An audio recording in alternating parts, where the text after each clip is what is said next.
This is a bad thing? This is alright.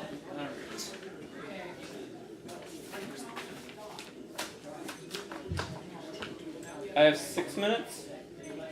Yeah. Sweet. Alright. Yeah. What is that?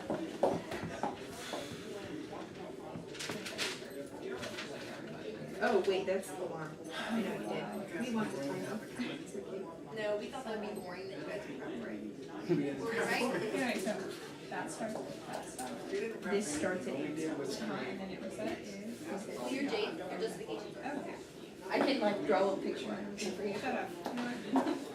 Roadmap is counterplan, reasons to prefer, justification 1 and justification 2. Alright. Let's start off with the counterplan that the negative team proposed. Just like to point out that it was conceded by the affirmative team. They made a couple different points under about the enforcement of the torture under the justifications I'll get to, but they have accepted the counterplan as legit and haven't argued any theory on that point. Also, I'd like to point out that our first reason to refer about security, about the criminals being offshore, not on U.S. territory, but actually in Cuba, versus being right next to U.S. citizens, has also been conceded by the affirmative team. So let's move now to their justification 1.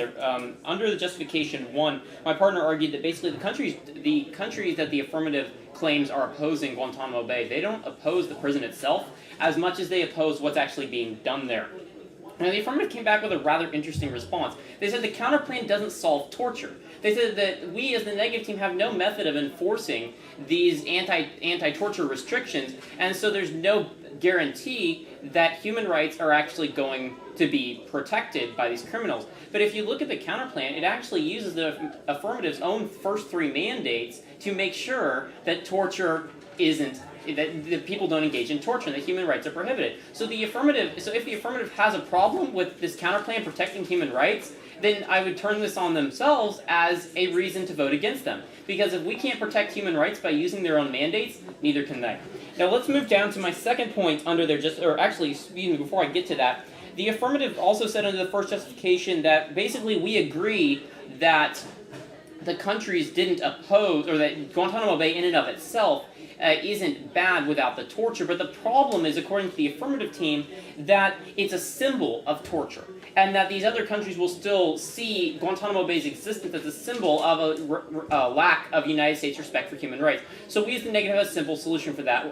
We'll rename it. We're going to rename it the Utopian Playground of the Happy Killer Jihadists. And that's going to solve any symbol of problem with torture that other countries might have with it. Now let's move on to actually some more serious points under the first justification. They claim as their impact that soft power will be increased. And they claim that this is a good thing because it's going to increase U.S. credibility and it's going to allow the United States to have more influence in the global sphere of influence. But that's actually not quite something that we should be aiming for. You can label this argument soft power con. Point A, Russia relations. Because basically this idea of soft power is that the United States can use this diplomatic influence to pressure the international community or a specific entity to do whatever it wants it to. And Russia, as the other superpower now as it's starting to crumble as time's gone on, it doesn't appreciate the United States interfering with its own domestic relations. And its former president, now Prime Minister, Vladimir Putin, has said as much in those terms. So when you increase soft power under the affirmative plan, supposedly you're going to have a detriment,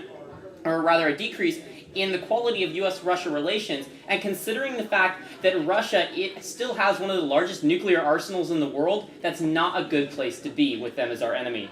B point is Europe relations, because the EU is now the biggest challenger to the United States, and it has the capability to effectively thwart U.S. economic progress in regards to the trade and the international economic area. The president of France, the former president of France, Chirac, has said that France will not stand to have the United States become a hyperpower, where it can use its diplomatic influence to pressure other countries into doing whatever it wants. So when you increase that ability of the United States to pressure countries in Europe or countries around the world to do whatever it wants through soft power, you inevitably decrease relations with with Europe, with the European Union, which causes an economic collapse of the United States. C point is terrorism. When you increase soft power for the United States, we're seeing a common thread here of the increase of soft power. When the United States intervenes in areas around the world, terrorism can be proven empirically to be a reaction to that interference by the United States in areas where the United States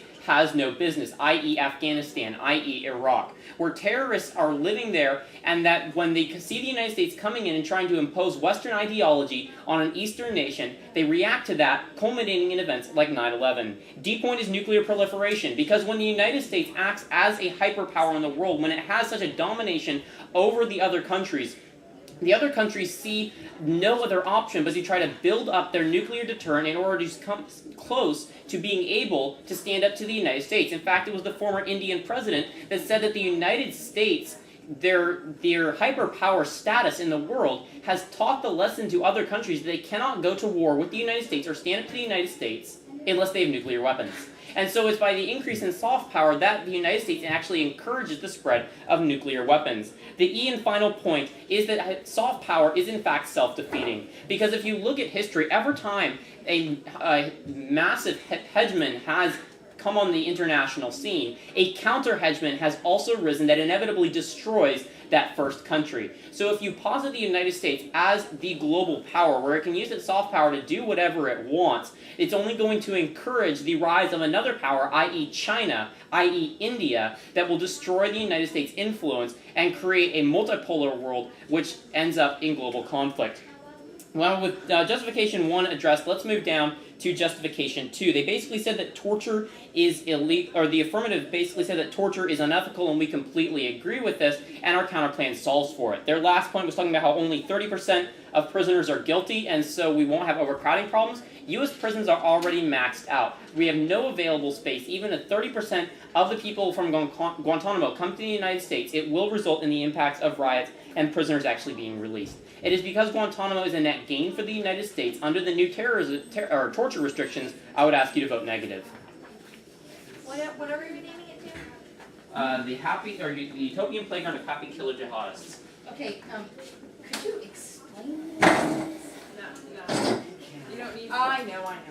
Can they really rename it though this far into it around? Yes, Yeah. you So can you call guys- it, you guys you can can call have it whatever you That's the want. first rebuttal, so. You guys You can you argue against that. You took my pen. How long are these speeches? Oh,